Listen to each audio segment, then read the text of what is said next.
change affects all parts of our lives. And while we've dealt with it our entire lives, we aren't really very good at it, especially at work.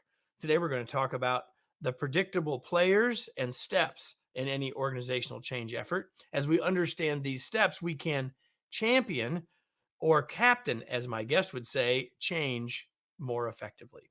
Welcome to another episode of the Remarkable Leadership Podcast, where we are helping leaders grow both personally and professionally to lead more effectively and make a bigger difference for their teams, organizations, and the world. If you're listening to this podcast, you could have been with us live. You couldn't be on this one live, but you could be in future ones live. And to know how to do that and get the schedule of those and be aware of those, you just need to sign up for one of our online groups, either on Facebook or LinkedIn. And you can join those by going to remarkablepodcast.com/Facebook or remarkablepodcast.com/LinkedIn. And that will get you connected in the know and being able to join us live in the future and really get this information sooner. Today's episode is brought to you by our latest book, The Long Distance Team, Designing a Team for Everyone's Success. You can learn more about that at longdistanceteambook.com, where you can learn more, get links to buy a copy, but also to get an excerpt of the book. Again, it's longdistanceteambook.com. I hope you will do that. And with that, I'm going to introduce my guest, bring him online, and then if I can get my act together, I will introduce him. And I will do that now. His name is Curtis Bateman. He is Franklin Covey's Vice President of International Direct Offices. He splits his time between the UK and Utah. With over 25 years experience in the training industry, he is an internationally recognized presenter, content developer, change consultant, business leader, and coach. His passion is for enabling organizations at change, and that has resulted in the co-creation of many of Franklin Covey's change solutions. Formerly the president and CEO at Red Tree Leadership, Curtis managed the Who Moved My Cheese brand. So he's been at this change business for a while and created a practical approach to helping individuals and leaders succeed in an ever complex world of change in the workplace. He is also now the co-author, one of 4 authors of the brand new book from Franklin Covey, titled How to Turn Uncertainty into Opportunity. That's our conversation for the day. And Curtis, thanks for being here. Glad to have you. Nice to be here, Kevin. Thanks. So how to turn uncertainty into opportunity. That's a lovely statement. It's a wonderful sentiment. We're going to get at what that means. But as I introduced you, we all got a little bit of a sense that a lot of your working life has been around change. So what sort of led you to that focus? I mean, sort of tell us a little bit about what led you to this kind of work, but specifically how you ended up focusing so much of your career and work on change. Yeah, that's an interesting one because it's probably not a traditional path. I started in a technology industry selling subscription software to publishing houses. And when I went to do installations, I realized how much we were asking them to change as they implemented this, change their marketing departments, their finance department. And because I was part of the installation and implementation, it really landed on me how hard that was for these big publishing houses. So when there came a time to change in my career, I thought, wow, this is a space I've really enjoyed. Maybe there's something I could do with it. And as fate would have it, my career intersected with Dr. Spencer Johnson, the author of Who Moved My Cheese. And I got to learn from him for a number of years and partner with him. And from there, it just started to blossom and grow. So technology and helping organizations try and figure it out without all the right tools. And now, full circle, from helping publishing companies to Publishing, writing that's right. and publishing a book, which is a pretty cool piece. So one of the things, and Curtis, we didn't have the chance to talk about this in our sort of pre-conversation, but in our work, we do lots of work with organizational change and help leaders become more effective in the change processes. So I was super excited to have the chance to read the book. And there are a number of really great pieces in the book. And I guess what I will do now is this. because there's not any shortage of books on change either, That's right. Yep. right? You just talked about probably the single most famous, or certainly one of the most famous Hmm. of them. What makes this book different? Yeah, a couple things. First of all, it comes from years and years of practical experience working with leaders, and rather than it being, I went into a research mode. The research was done in the laboratory of real life with all these organizations and CEOs. So we not only tried to document what we observed, but document what worked as we tested and experimented for years. So that's one thing. The other thing is so many change leadership approaches focus on process or organizational structure. And and we decided a long time ago to flip that and say organizations hire talented people. Rather than bring in somebody to tell them how to change, let's increase people's change capability and then trust them in their own business to understand how to do process. Maybe they need some help, but they're pretty smart. They're going to figure a lot of that out. So rather than tell them what to do, and then when you're done, there's no additional change capability in the leaders, the people of the organization. We said, let's focus on people, help them get better. Let's help leaders get better. And over time, their competency increases and they'll figure out all the other details. And that was our entry point into it. And it's really guided our thinking, our writing, and all of the work we've done. And it's great. It does make us stand apart from a lot of the other approaches to change that you read about.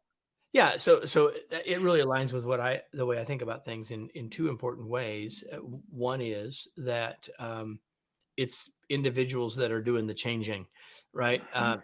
And you got smart individuals that you've hired. And the other piece is that organizations don't even change. It's only people that change. That's right. And so I love that. I think that we're in alignment in that regard. So one of the things that you talk about early in the book, and I don't want to make this all about the book, although obviously that's one of the reasons we're Right. here. You talk about 5 common reactions that people have to change. You use a parable at the beginning where you actually name these Hmm. as people, but really it is reactions because any and all of us have had all of these reactions Yeah. sometimes for the exact same change.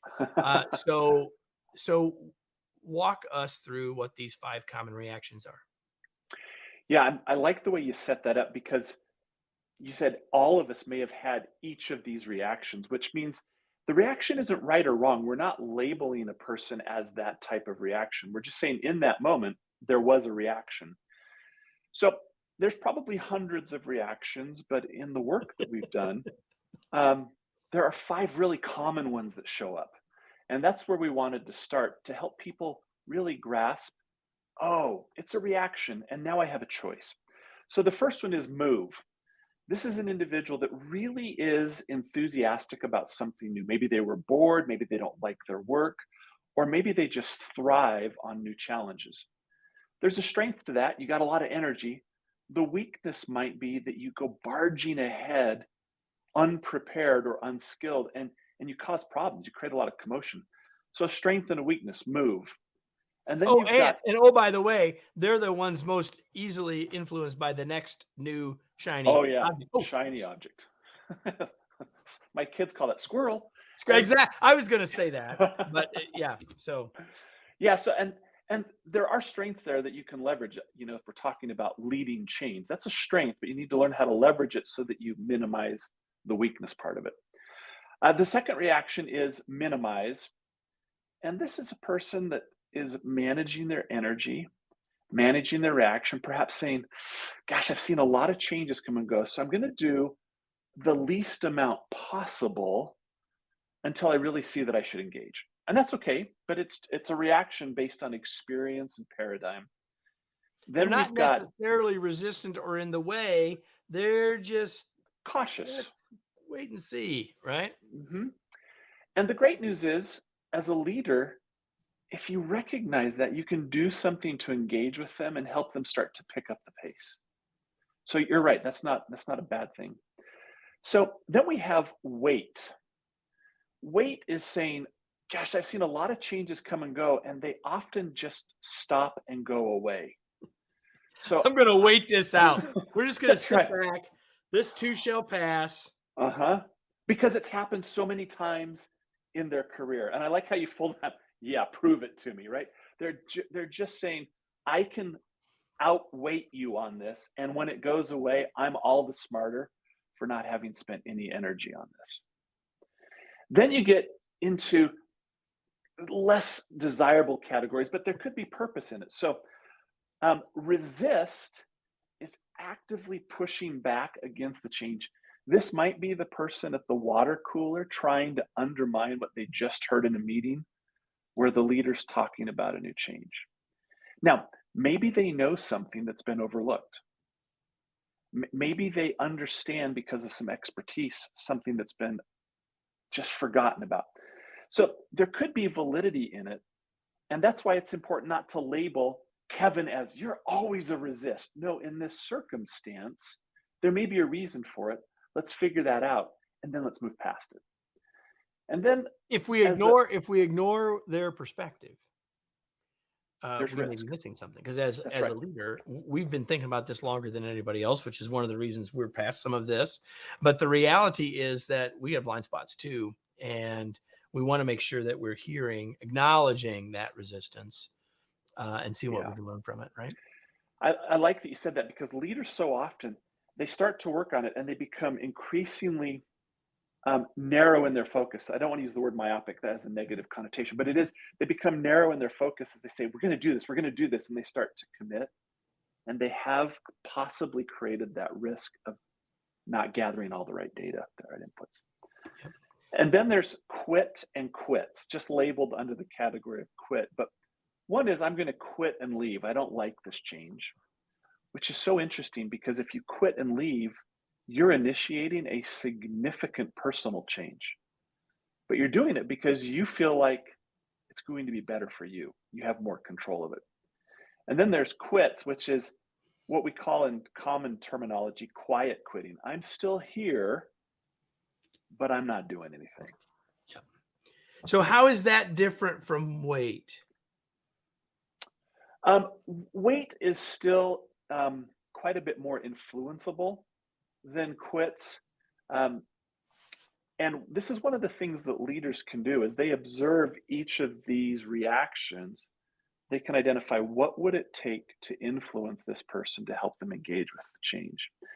And you'll find with weight, it's less about being malicious and more about, I've watched this movie before. And with quits, it's, I don't agree with the change. I'm just not doing it. And so there may be some ill intent in that behavior, which is why it's worth calling it out a little separately.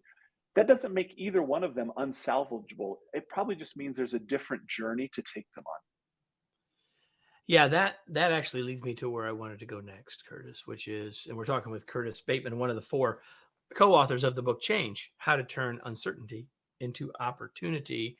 Um, in working with leaders around the globe, uh, on changes of all sizes, which of these reactions is there one of these reactions that you find leaders have the most challenge in responding to? That's a really intriguing question. In my experience, leaders bring their own biases into leading change. And so it's more about the leader's experience leading change that creates the one that they struggle with, rather than all leaders struggle with this one. And Okay, so let me ask it a different way, because okay, I think you're exactly right. It makes total sense because we're in this too, right? mhm. Uh, so let's do it this way. If as a leader, I'm more frequently in move, which of the five is hardest for me? Yeah, I'm glad you picked move. If you're in move, once you get past move and minimize, then wait, resist, and quit are all real challenges for move because it feels like dead weight. What's the problem? Why won't you engage? And so that one's of particular interest. And there are a lot of leaders that are really driving hard. And so they will find themselves confronted with that move versus the other reactions challenge. And by the way, whether they're driving that either because that's their natural tendency or they think that's what they're supposed to do That's right. That's right. or they're being incented to do or whatever, right? So there could be lots of reasons underneath that. So the core of the book really gets at your four zones Hmm. of, we'll call it the change process, if you will. So why don't you talk about each of the four zones, and I'll just uh, interject, ask a question or two Yeah. along the way as we talk about each of the four. And as you all are listening, I want you to be thinking about a change that you're personally in or that you're leading through now, because this will be way more valuable for you if you're if Hmm. you're if you're tying it and hooking it to something real in the moment. So Curtis, as you go through them, I'm going to be encouraging everyone who's listening to say, oh yeah, that's where we are right now, because we may That's good. recognize all of them, and I think people will. But if we can get all of you to be thinking about one, thinking about a change, and this is where we are, this will be far more useful to you. So with that Yeah. preamble, the first one is the status quo, right? So talk about That's right. that, because that's, we're not thinking about the change That's yet. right. So what's interesting about the status quo? So obviously change happens over time. That's our horizontal axis in this framework. And our vertical axis is what kind of results are we getting? And as we head into a change, we often find ourselves in a place called the status quo, which if we're fatigued from a previous change feels like a resting place. Whew, I get a little bit of a break from this. And there's risk in that because it means we're not conditioning our change muscles to be ready for the next change. So we want the reprieve, the relief from the change.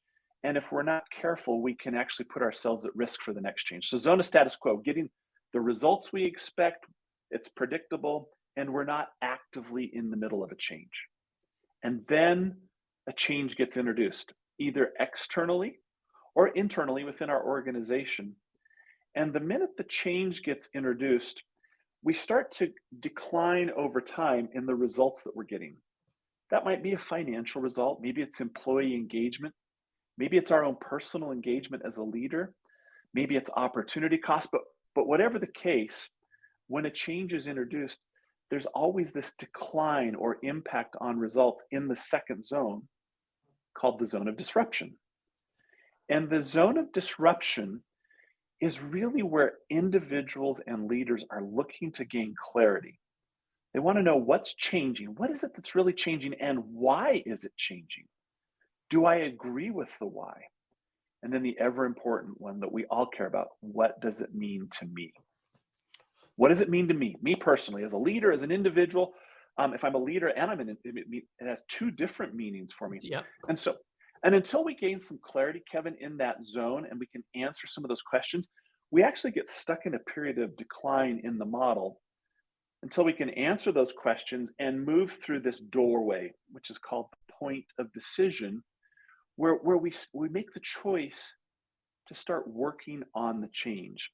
So those reactions we talked about generally emerge in the zone of disruption. And then we're trying to figure out how to move beyond that into how do we work on the change and get it implemented, which we call the zone of adoption. We call it that because that's where all the heavy lifting, the hard work of implementing change happens. And it's also where most changes start to fail to reach the outcome we wanted because we hit dead ends, we hit things that don't work like we thought. And so we have to persist and really find a way to commit to why and then work on the how and the what. And so it feels like there's steps forward, steps backwards as we try and rebuild and reclaim the results ground with the That change. we've lost, right? Yeah, that we've lost. And so what you see then is a U-shaped dip in disruption and adoption. And that dip represents a tangible cost related to the change. And we're trying as leaders to minimize that cost, shrink how long and shrink how profound the depth is. And then we get to this point where a lot of companies and people will stop. They'll just say, Yeah, oh, can we stop there before we go on to the that's fourth right. zone? Because is it fair to say, as we've talked about the first three, the status quo, the zone of disruption, the zone of adoption, that is it fair to say that most people would say the zone of adoption is the change effort? They would. And it's And true. There's a lot of effort there. and and so if we don't, what's the downside of us not recognizing or thinking about the first two zones and sort of saying this change is all about the zone of adoption? What's the risk? Yeah, a lot of leaders have a propensity to do just what you're describing. They skip to the third zone.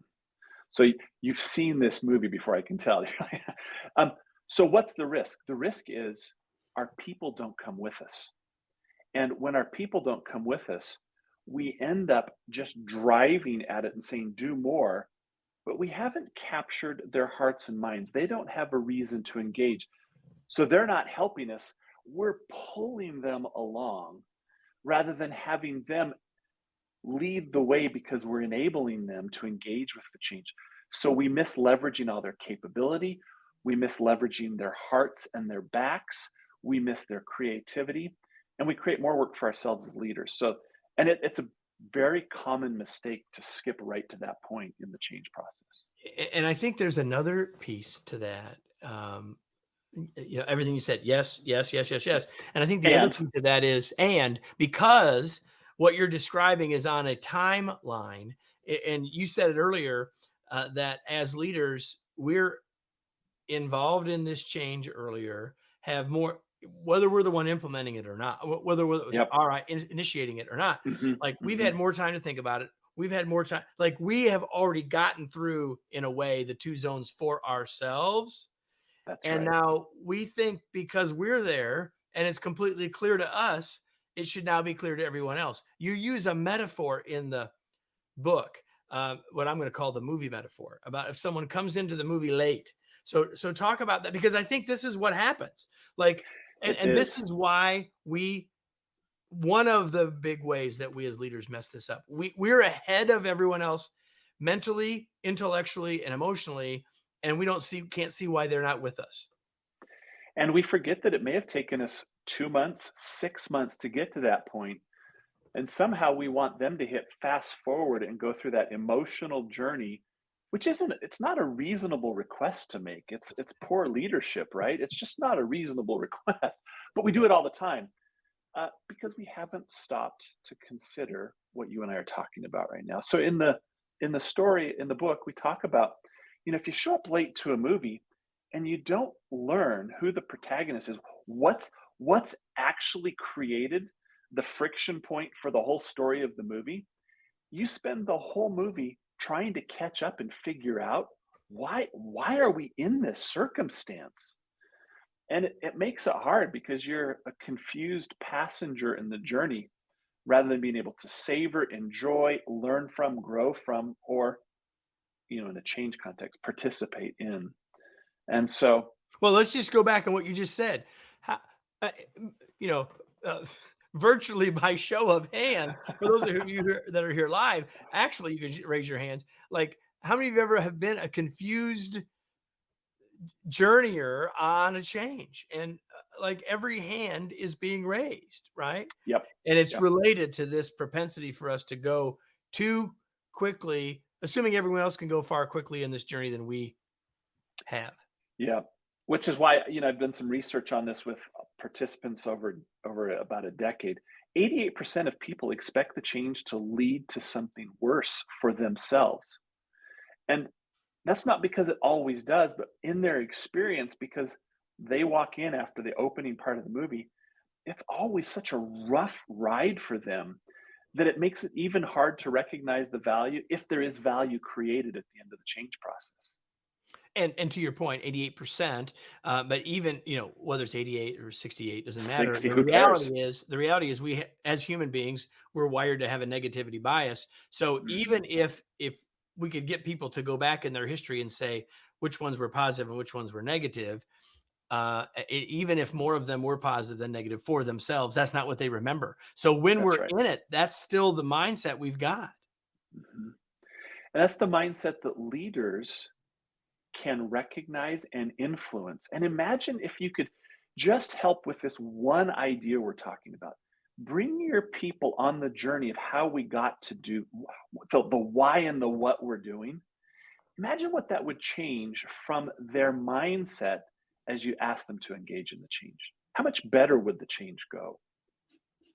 I would go as far as to say, everybody, that the why is more important than the change itself, because Mhm. ultimately that's what will move people, That's right. right? So we've talked about three of the zones. We've talked about the zone of the status quo, the zone of the disruption, the zone of adoption, and then I stopped you because I You wanted did. to have this conversation. But there's That's one good. left, and That's right. not everyone gets there. But if we do, we can celebrate. But what's the last zone? Yeah. So it's the zone of innovation, like you've got on the screen. So let me talk about why people don't get there, and then let me talk about why we want to get there. So often there's been all of this effort in the dip, right? In this U shaped dip that people feel like, oh, we got back to a level of performance where we were, and they want to celebrate it. It's maybe been hard or really challenging or created some cost, and so they want to celebrate. But when you do that, it's like pulling off the freeway one exit too early while you're driving somewhere. And then you're like, well, we didn't quite get there. And so the zone of innovation is looking at saying, in adoption, what did we learn that we didn't even know before we started the change? And now that we know that, could we do anything to amplify those learnings? And the more we can amplify what we've discovered about how to implement this change, we find that that curiosity generally leads to extending the value of the change. And so the curve continues to go up and to the right. And the area under that curve, above our old status quo, but under the innovation curve, is where all of the return on your change investment starts to appear. And that's It's why we why don't we want to did it to stop. start with. That's right. That was the whole purpose. And if we don't allow ourselves to get into that space and explore it, we've just charged ourselves the cost of change without giving ourselves any of the return that should come from the change. So it's curiosity. What have we learned? What else could we do? What could that lead to? How do we amplify that? And then we let that play out over time and it creates all this benefit for us from the change. So, Curtis, we've been talking about this from an organizational perspective, and I didn't want to finish, and I know you don't want to finish without at least a little conversation about the fact that as leaders, we're wearing two hats. We're wearing the hat of leading this change, being a captain of this change, but also living through this change. So, what in very short order, what are a couple of insights to share with us now as individuals in any part of our life, not just at Yep. work, Yep. in terms of this change model and your work? Yeah. What's your advice? So you've made the start of the first point. As a leader, I'm experiencing the change as an individual while trying to lead it. So the model applies to you in two ways. And it's good to acknowledge that. Don't try and just ignore the fact that you're a human being in the change process. The second idea I'd like everybody to take away is this model works in personal and professional circumstances equally well. So if you just find it, look at it, and draw it, you can talk to a teenager about it, you can talk to a friend over dinner, just that shape on the book there. And what you'll find is it creates tremendous value, even in personal circumstances.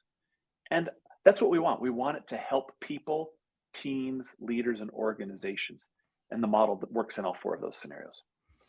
Curtis, I am confident that you and I could have a long conversation, whether the cameras were on or not, that would Uh-huh. be enjoyable. And we only have so much time. So Yeah. before we go into the final stretch of questions I have for you, is there anything I didn't ask or that we didn't talk about that you wish we would have? Yeah. So the other thing to keep in mind is as a leader, you're not trying to go to the magic bullet here. We're simply trying to say, what if we could do it 20% better? What if I could apply a little bit of skill because I've learned this framework and I can do it 20% better? And the more I use that skill, that change muscle becomes stronger. And we can go from change being this thing that we dread to moving to change skill all the way to change competency, where our ability to see the change through the model and the framework and through our people gives us the ability to become experts at leading change and creating tremendous value personally and professionally for ourselves. Yeah, I think that's so very important. Once we understand the framework, and we can start to see changes around us through that lens, we have a much better chance of being Yeah. successful.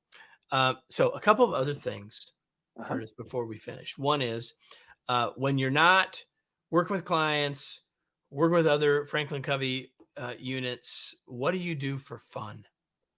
Oh, so I loved to, I'm at an offsite meeting today, and over lunch I went outside and started taking photos. I love to take pictures, um, and Do there you were just some use beautiful your flowers. phone or do you use an actual camera? I have both. I have professional grade camera equipment and a very modern phone for the best cameras. I love to take pictures. I went out with my daughter over the long weekend looking for barns to take pictures. So I love to do that. And we live in the mountains in Utah, and I love to go hiking. We live right adjacent to that. So I love time in the mountains. I usually do 3 to 5 miles just in the mountains to be outside to recharge, in addition to spending time with my family. But they usually do those things with me. So it's a double benefit. It's a It's good. double win. Yeah. So, the only thing you knew I would ask you is Yeah. this question. So, what are you reading these days, Curtis? Well, I told you I usually have 3 books on the go. So I'll just pick one. I'm reading a book called The Founder's Mentality, which is really fascinating because it looks at the transition from being a business founder into a business that's maturing. And there's some really great insights that I'm gleaning. Chapters 4 and 5 for me have been spectacular. Just looking at how do you not get trapped in forgetting about what drives your business. So, but I also like to read classics and lots of other books. I'm reading one right now about the origins of a mom changing the laws around cerebral palsy and getting different treatment for kids in the US. So I like lots of things. The founder's mentality is one thing that you will find in the show notes. You will also find a link to this book, the brand new book that we've been talking about, Change: How to Turn Uncertainty into Opportunity, of which Curtis is one of the 4 authors, and he's the first one on the list. It's not alphabetical, so maybe you were the most important, Curtis. I don't know, but you don't have to answer that question, and I am just Uh, teasing. But in terms of the book and your work, where do you want to point people? What do you want to tell people? Where can they learn more? yeah. Anything there before we start to wrap up? So the book's available in all the bookstore places you'd expect. You can get the Kindle, the audio book, the hard copy that you've held up there a couple times on in all of your traditional book purchasing sites, which we'd really appreciate. Um, but the book's tied to some work that Franklin Covey does. We take this idea and this framework, and we work with organizations and leaders.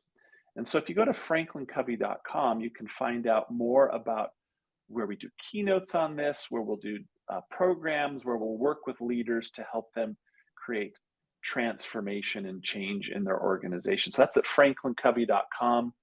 You'll see a speakers page there from me. And of course, if you want to connect with me, I'm on LinkedIn, Curtis Bateman, and I'd love to connect with you there as well. All right. So before we go, I have a question for all of you. I'll let Curtis take a break. Here's the question. Now what? What action are you going to take?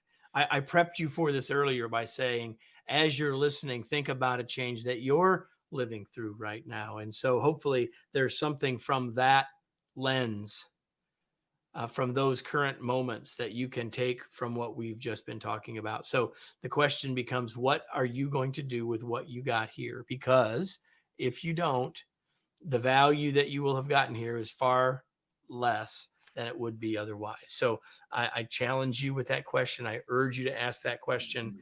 Mhm. And Curtis, I thank you so much for being here. It's been a pleasure. Thanks, Kevin. So before we go, everybody, you know the drill. You're listening to this somewhere, which means wherever that is, wherever you get your podcasts, there's a chance for you to like this, to refer others to it, to star it, review it. You know the deal. Make sure you're subscribed. Do those things. We'd love to have you back because we're here every week with another episode of the Remarkable Leadership Podcast.